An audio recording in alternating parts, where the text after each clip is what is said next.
Laurent Roland Toninquès, bonjour. Ahmed Arikwa, bonjour. Amis téléspectateurs Internet, bonjour. Bienvenue. Merci. Laurent, on s'achemine petit à petit, peut-être vers un dégel total de la situation entre le Bénin et le Niger, puisque la presse donne à savoir ce matin que les 3 Nigériens, condamnés au Bénin, devraient également pouvoir retrouver leur liberté, puisqu'on parle de condamnation avec sursis. Bon, est-ce qu'on s'achemine vers un dégel de la situation entre le Bénin et le Niger? Non, c'est une autre situation, en tout cas une partie de la situation qui est réglée. Parce que, rappelez-vous que je demandais vivement que la justice béninoise relâche purement et simplement ces Nigériens qui ont été interpellés sur le site à Sémé, parce que les condamnés, les mettre en prison pourrait aggraver la situation. Donc, entre les libérer, puisque je proposais qu'on les libère et qu'on les mette sur le premier vol à l'aéroport Cardinal Bernardin Cotonou et qu'on les renvoie dans leur pays, purement et simplement. Donc, entre faire ça et les condamner avec sursis, je crois que l'un dans l'autre, ça se rejoint. Et oui, réjouissons-nous de ce que ces personnes ont été libérées. Toujours est-il que parmi ces personnes, il y a celle qui est directrice adjointe de WAPCO. Est-ce que le gouvernement béninois, avec cette condamnation, permettra à la dame de rester sur place et faire le travail qui est le sien? Mais c'est vrai que en l'état aujourd'hui, le Niger a coupé les vannes, fermé les vannes du côté du Niger, donc le pétrole ne passe plus. J'apprends ce matin également que le Front populaire ou bien patriotique de libération, un groupe qui a été en tout cas mis sur pied au Niger, qui menace de ce que les 400 millions versés ou qui seraient versés par la Chine, ça ne profite pas à tout le peuple et ils ont décidé de vandaliser les installations. L'infrastructure, c'est ça? Et donc du côté du Niger, il y a un grand tronçon où le pipeline a été détruit, donc demandant à certaines personnes de ne pas emprunter certains tronçons. C'est bien dommage pour l'Afrique, c'est bien dommage pour l'Afrique. Si c'est avéré? Oui, c'est bien. Non, j'ai vu un communiqué, et malheureusement c'est un compatriote qui a publié ça. Je n'ai pas eu...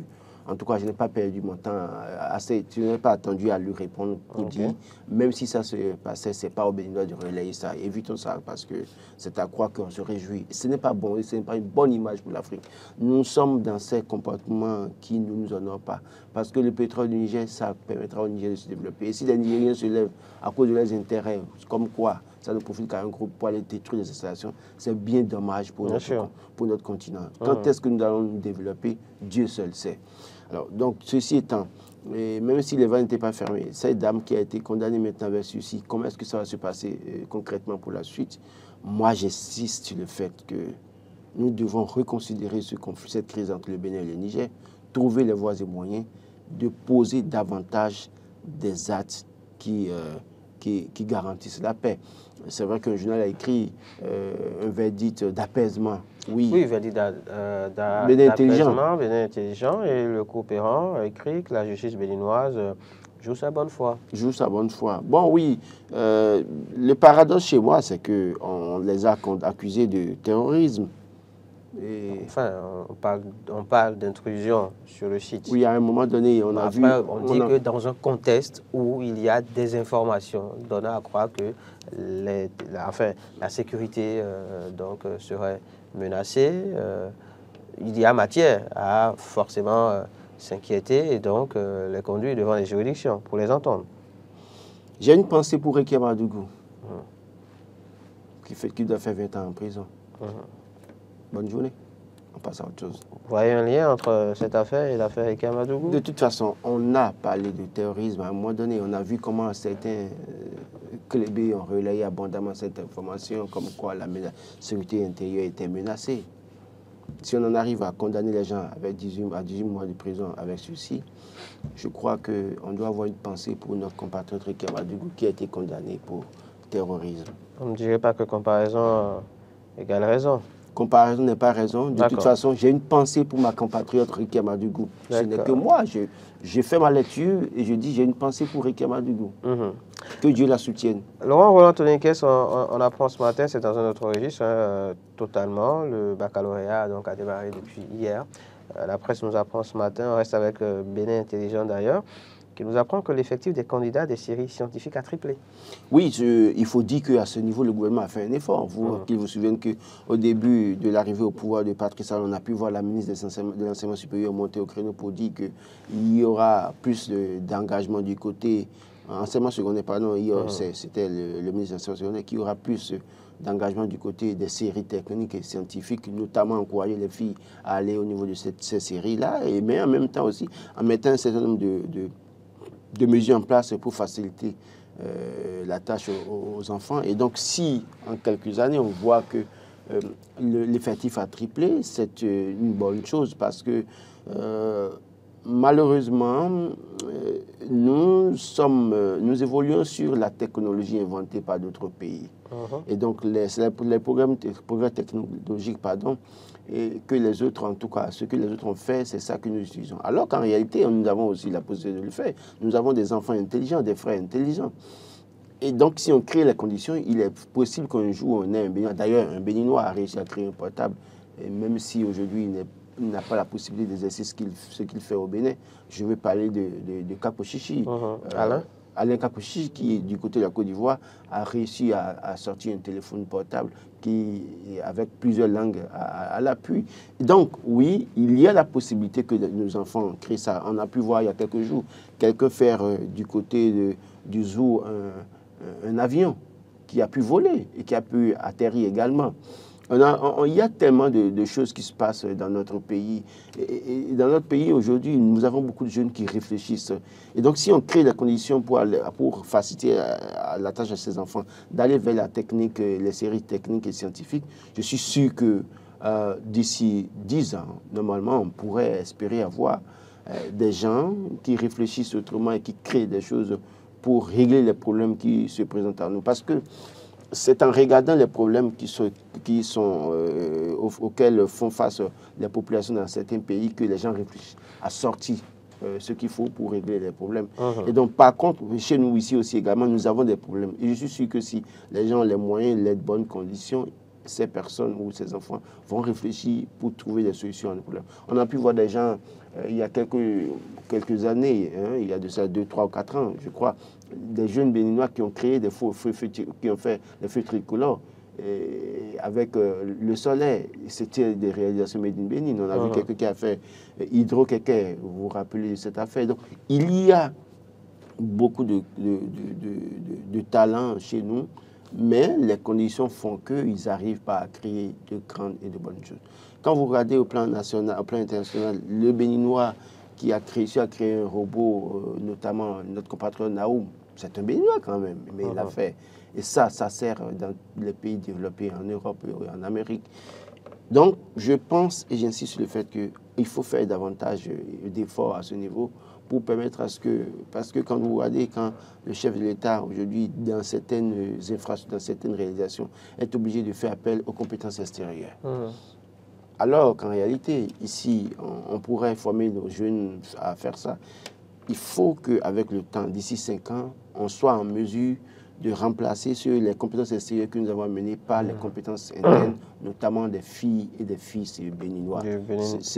C'est très important de le faire. Et donc, oui, il faut déjà remercier le gouvernement pour avoir pris cette initiative qui, aujourd'hui, permet que nous avons plus d'enfants dans les séries scientifiques. Moi, je le dis toujours, les conditions d'études favorisent toujours l'essor, en tout cas. De meilleurs résultats. L'éclosion des talents. Vous imaginez, je l'ai toujours dit, je le rappelle, en 4e, il y a une bonne volonté qui m'a acheté le livre de sciences physiques. Ça a changé beaucoup de choses. Ça a changé, j'ai eu 17 de moyenne en physique, en 4e.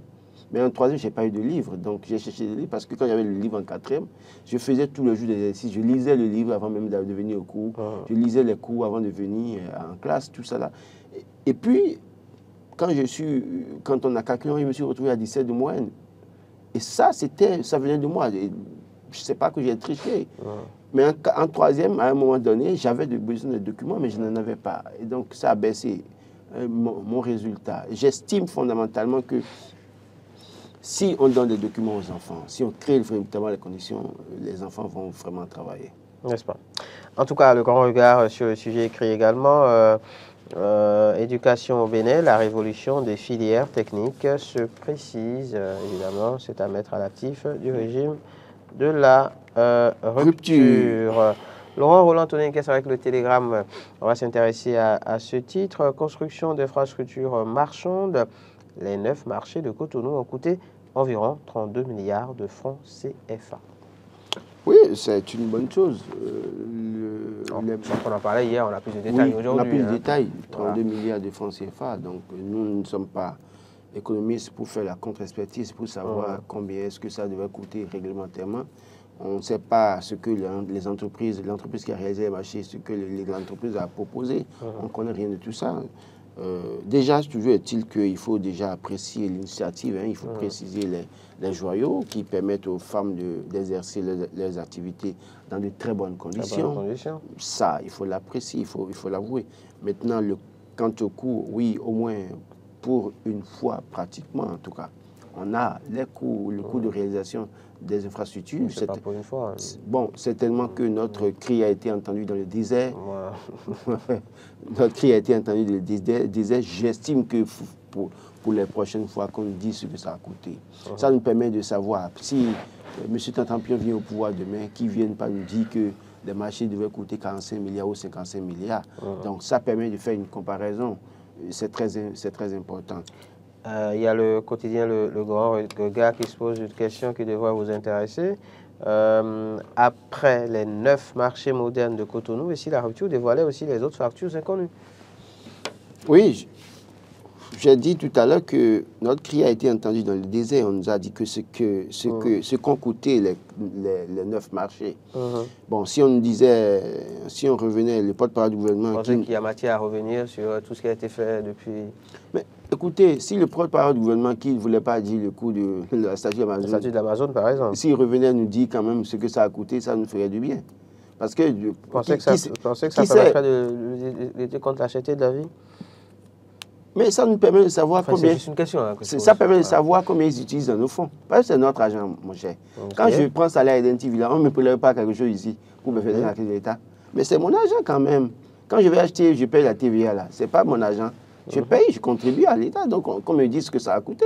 Parce que, oui, si on me dit ce qu'a coûté la statue d'Amazon, ça permettra de savoir si demain, quelqu'un vient au pouvoir et me dit qu'il veut faire la statue de Adjaoutor Alada, fondateur du royaume d'Alada, de la royauté Bénin méridionale. Si on me dit on va faire sa statue, et qu'on me dit que la statue va coûter 1 milliard, alors que la statue d'Amazon peut-être a coûté 600 millions, ça me permettra de dire, mais écoutez, monsieur, vous voulez nous voler. Donc, c'est tout simple. Qu'on nous dise ce que ça a coûté. Donc, quelqu'un qui demande à ce que, et si on pourrait nous présenter les factures de ce qui avait été réalisé, ce n'est pas associé que de demander ça.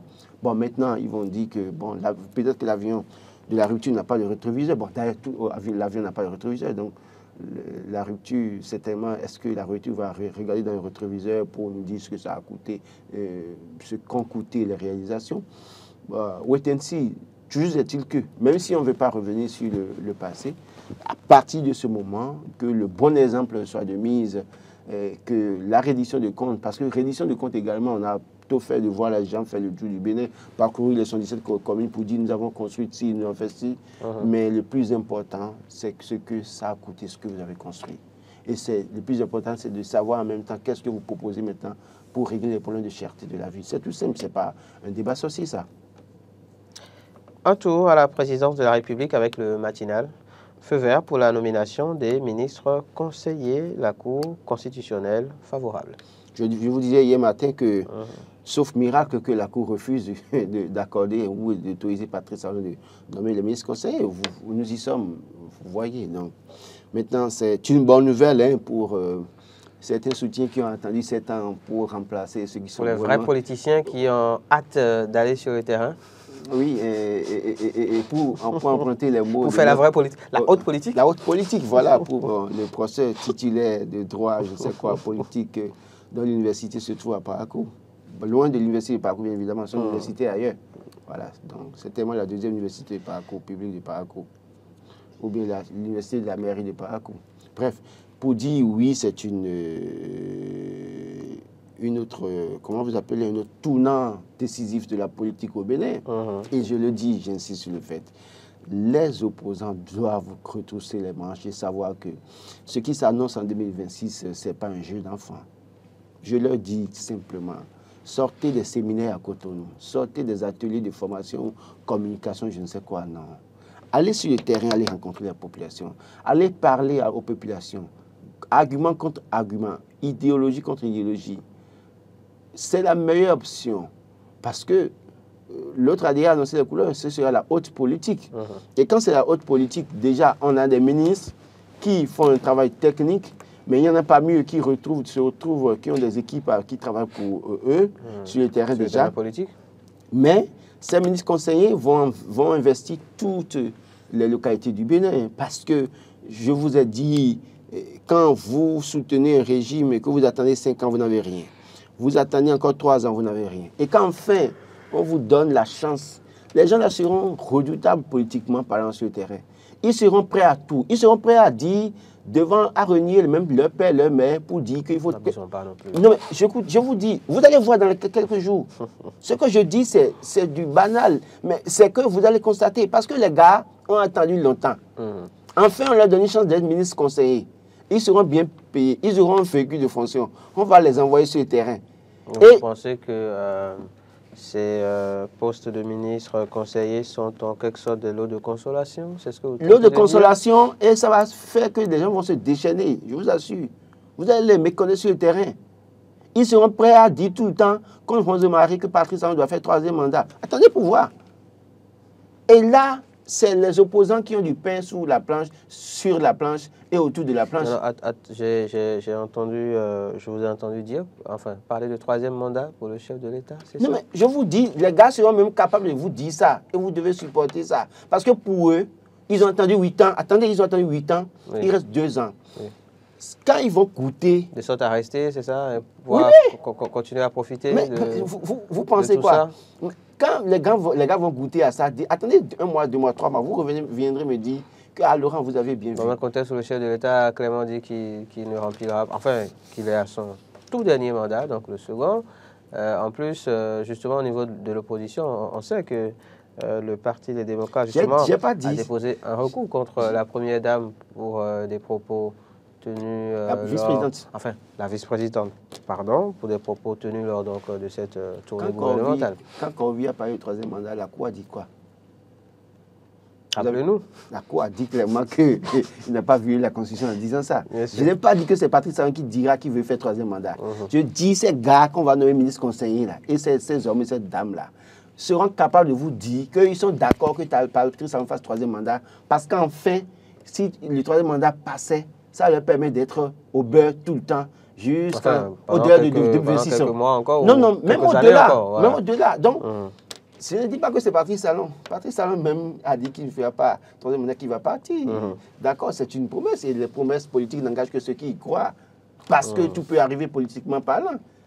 Donc, moi, je dis, j'attends en 2026, Patrice Talon passer le témoin pour le célébrer, pour l'applaudir. Sinon, en dehors de ça, oui, je prends acte de ce qu'il a dit en tant que politique. Mais pour autant, je ne verse pas dans... pas parce qu'il dit ça, je vais le croire comme c'est une parole d'évangile, hein, mon cher Ahmed. Arrête pas. Nous sommes sur un terrain politique, et juste à preuve du contraire, nous sommes encore sous les tropiques.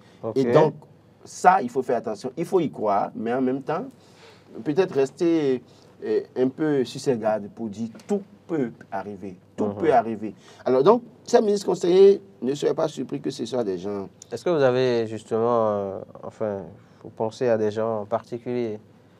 Je ne suis pas de la... Parce que passer cette étape, voilà, les nominations devraient se faire incessamment. Je ne suis pas...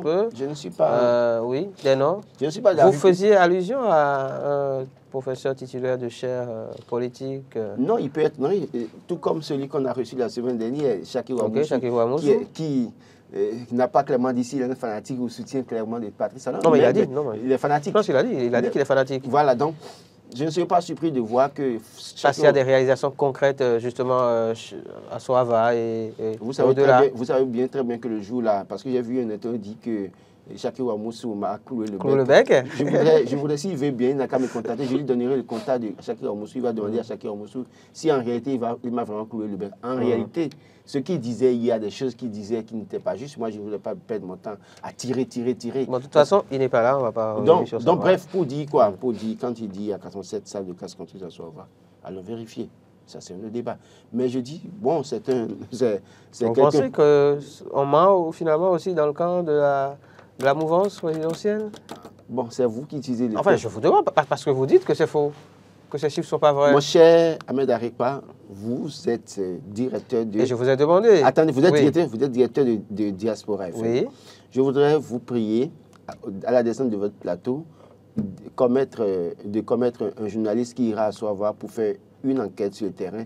Non. Et vous, non, pour nos auditeurs. Oui. En réalité, parce que quand Laurent dit des choses, remet en cause des choses, il y a qui pensent que je suis de mauvaise foi, que je suis un opposant. Et il y a cette question que je vous ai faite justement ce jour, je me rappelle, quand vous remettiez en cause, vous sembliez vouloir remettre en cause, je vous disais, OK, quels sont les chiffres que vous détenez? Il n'y a pas... Comme ça, on fait la comparaison et on compare les sources. J'ai discuté bien de ces informations. J'ai discuté bien avec des élus de Soava. Donc, donnez-nous vos chiffres. Je ne vous donnerai pas de chiffres.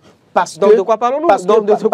Parce que d'un côté, on a des chiffres et de l'autre, on n'a aucun chiffre. Je vous dis, Ahmed Arekpa, vous êtes directeur de Diaspora FM. Oui, laissons tomber ça. Envoyez quelqu'un, parce que pas important. Si je le dis, les gens ne viendront jamais vous donner les vrais chiffres. Ils diront que c'est Laurent qui est de mauvaise foi et que Laurent peint en noir.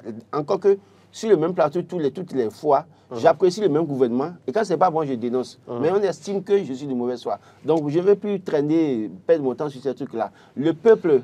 Les peuples sont là pour aviser. Revenons à la question des ministres conseillers. Donc, à part ce fameux professeur titulaire de chaire politique. Non, mais il y a des gens qui attendent. D'autres personnes? Il y a des gens qui attendent. Peut-être que vous-même, vous serez nommé ministre conseiller à la communication. Mais non, ça, c'est respectons le peuple béninois, s'il vous plaît.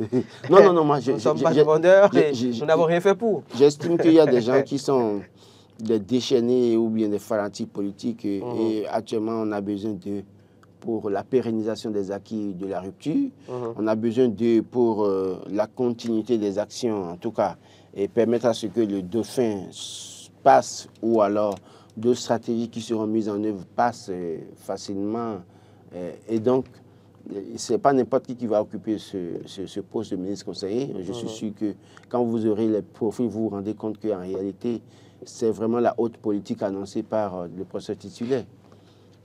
Oui, Tensi.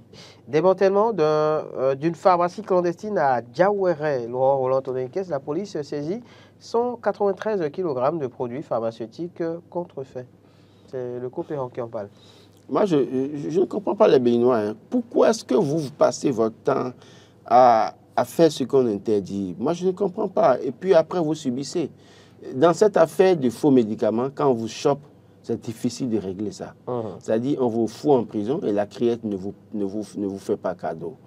On dit c'est interdit, c'est interdit. Arrêtez ça, changez d'autres activités. Ça vous protège et ça vous met à l'abri des difficultés. Parce que quand vous arrêtez, on vous met en prison. Quand vous allez en prison, vous perdez tout. Et femmes et enfants parfois. Ou et mari et enfants à la fois. Donc, je voudrais en appeler à la bonne conscience de certains compatriotes pour le dire. Ce qui est interdit est interdit. Il ne faut pas oser rentrer dans le viseur de ceux qui nous dirigent, qui disent non, on ne veut pas ça. S'ils ne veulent pas écouter les, ne faites pas. Encore que ce que vous faites est une activité illégale. Il n'y a pas de complaisance en la matière. Que les gens n'attendent pas qu'on vienne les défendre. On dit produits pharmaceutiques contrefaits, c'est interdit. Le marché noir des médicaments, c'est interdit. Ça, on peut vous foutre en prison pour 15 ans. En tout cas, moi, Laurent, je viendrai soutenir ça. Parce que beaucoup de personnes sont au service de dialyse à cause de ces médicaments. À cause de ces médicaments, enfin, pour avoir consommé ces médicaments. Beaucoup de personnes ont fait des crises à cause de ces médicaments. Mais parce que vous voulez vous enrichir, vous voulez accepter que les gens meurent comme ça. J'ai dit, beaucoup de ces produits n'ont aucun effet thérapeutique sur l'organisme. C'est-à-dire, c'est des produits agencés dans des coins ou dans des maisons, peut-être au Nigeria ou je ne sais quoi. Et on les met dans les plaquettes et on vient. C'est un peu comme les boissons que les gens nous emmènent de certains pays. Vous voyez les boissons qui sont préparées à ciel ouvert. Du coca.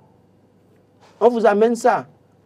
Importé. C'est pourquoi je dis aux gens, ce que vous consommez là. Si on peut réellement ou véritablement l'appeler ainsi. Quoi ça? Le fameux coca dont vous parlez. Non, mais je ne parle pas du coca. Coca. Il y a le coca importé. Je parle de ces boissons dont vous parlez. Oui, voilà, si on peut réellement les appeler du coca.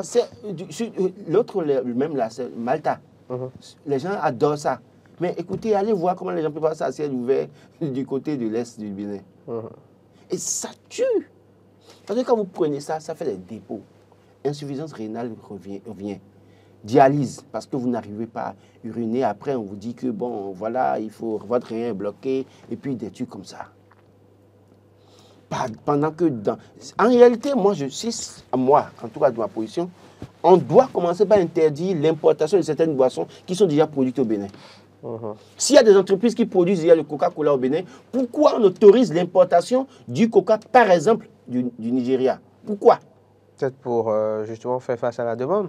Non, mais justement, qu'on n'arrive peut-être pas à satisfaire. Non, la production locale. Compte de la production locale. C'est parce que c'est moins cher. La preuve, vous allez chez la bonne dame à Gansala maintenant, elle vous dira que le Coca du Nigeria est à 250 francs et le Coca du Bénin à 350 ou à 400. Et là, comme nous aimons la facilité, nous achetons ce qui est à 250 francs. On n'aime pas la facilité, on aime ce qui est moins cher. Oui, mais on aime la facilité et ce qui est moins cher. C'est tout béninois ça. Oui. Moi y compris. Et donc, on est prêt à acheter le Coca de 250 francs parce qu'il y a le drapeau du Nigeria dessus. Mais est-ce qu'on a la possibilité de faire la traçabilité? Vous ne pouvez pas acheter un produit au Bénin ou vendre au Nigeria, vendre un produit au Nigeria si ça ne porte pas l'hologramme de NAFDAC. Si ça ne porte pas ça, vous ne pouvez pas vendre. Mais pourquoi est-ce que ces produits viennent chez nous sans aucun contrôle et ça tue? Et c'est pareil pour les médicaments. Les gens amènent du paracétamol, amènent de Doliprane, parce que l'industrie est développée au Nigeria. N'importe qui peut commander les cartons et faire son produit rapidement, faire les plaquettes là, mettre dedans. Et puis paf, c'est bien. On envoie ça et les gens achètent ça en quantité. Très moins cher là-bas pour revenir vendre ici. Paracétamol, peut-être que la plaquette est à 200 francs. La dame, dans un coin du quartier, vous vend ça à 100 francs la plaquette ou à 115 francs la plaquette. Et parfois même, on vous dit 3 plaquettes à 200 francs. Et nous sautons dessus pour prendre. Et nous tuons. Je crois que le gouvernement ne doit pas... En tout cas, avec ça, là, je suis sûr, et j'insiste sur le fait, il faut sanctionner. Sanctionner avec la dernière rigueur. Et décourager ces personnes-là. Sur ce plan, je dis, on peut leur même donner 30 ans. Parce que c'est un crime. On va finir avec David Info et cette bonne nouvelle. Laurent Roland-Tonekes, renforcement du système de référence et de contre-référence au Bénin. Le gouvernement réceptionne 144 ambulances. Oui, c'est une bonne chose parce qu'on sait très bien que ce qui pose problème dans notre pays, parfois vous avez vu des ambulances qui sont en panne au milieu de la voie avec des malades à bord. Malheureusement. Malheureusement. Et ça, on se pose la question de savoir où est-ce que nous allons. Donc avec les ambulances aujourd'hui, je crois que pratiquement toutes les zones sanitaires seront pourvues d'au moins une ambulance et ça va permettre de sauver en temps réel nos parents qui sont en difficulté. Vous voyez parfois une ambulance qui passe à côté de vous, vous vous demandez si c'est vraiment une ambulance.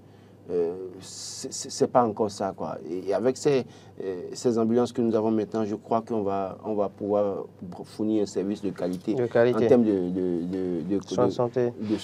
C'est très important. Mais sur la question, je voudrais aussi préciser que les Béninois aient le sens du civisme, le sens de comment vous appelez, le code de la route. Écoutez, comment comprendre qu'une ambulance passe et vous bloquez la voie à l'ambulance? Parce que vous estimez que vous êtes plus pressé que celui qui est en difficulté. Cet état de choses, je crois que les policiers doivent davantage faire un effort. Essayez, moi je pense qu'il faut confier la tâche aux ambulanciers, ceux qui conduisent les ambulances. Dès lors que vous êtes en circulation et que vous voulez passer, qu'un véhicule vous bloque, relevez l'immatriculation purement et simplement, allez déposer ça à la police. Quand vous avez fini de déposer le malade, faites un rapport, déposez à la police pour qu'on interpelle. Quand on va interpeller 1, 2, 3 personnes pour les sanctionner, la prochaine fois, toute personne qui va entendre la sirène d'une ambulance. Il faut se ranger. Il faut se ranger. Quand vous prenez le tronçon Clavie et Cotonou, vous voyez des choses inimaginables. Bien sûr. Les gens bloquent la voie aux ambulances et parfois, l'ambulancier descend, quelqu'un descend de l'ambulance et leur dit de céder le passage et c'est eux qui sont là à bouder, à même mal parler aux ambulanciers. Je crois qu'il faut commencer par aussi sanctionner à ce niveau pour permettre à ce que, puisqu'il suffit seulement de 5 secondes pour sauver une vie. Évidemment. Et vous bloquez la voie. Quand on a fini de dire ça, il faut faire aussi, moi ça s'appelait au collège, thèse, antithèse, et demander à certains conducteurs aussi d'ambulance de faire attention. Parfois ils conduisent du n'importe quoi. Non, merci non, à vous. Non, pas. Oui. Quelqu'un qui est en difficulté, oui. Il y a une vitesse requise. Oui, Cela, on ne peut pas le faire. Ce qu'on peut reprocher à ces vitesse, le problème. Ce qu'on va le reprocher, c'est que parfois, ils n'ont pas de malade à bord. Mais, voilà. Mais il faut aussi dire que, vous savez... Peut-être qu'ils sont en train d'aller chercher un malade. Donc, on va comprendre. Ce n'est pas la vitesse le problème. C'est le comportement de manière générale en circulation. Parfois, ils en font de trop. Parfois, oui, mais écoutez, si quelqu'un... Parce qu'au-delà de tout, on va sauver des vies, mais c'est également des vies qui circulent. Mais moi, je n'ai jamais vu... Ce sont des vies, La seule fois que j'ai vu une ambulance faire un accident, c'est... Comment vous appelez, à l'entrée du cimetière. Moi, je l'ai vu plusieurs fois déjà. Mon cimetière, sommet. Même ici, je l'ai vu. Même en face de nous, ici, c'est arrivé. Bon, à l'entrée du cimetière, sommet, où ils avaient transporté quelqu'un qui était mort de Covid-19, où ils ont fait un accident avec un camion là, c'est la seule fois. Bon. J'en ai vu plusieurs fois. C'est même arrivé ici, en face du ciel. De toute façon, mais ça n'empêche pas les gens de libérer la voie. Bien sûr. Ça c'est un devoir. C'est un devoir quand on est un bon citoyen et qu'il y a donc ce genre de véhicule qui arrive, on sait le passage. Merci à vous, Laurent Anthony.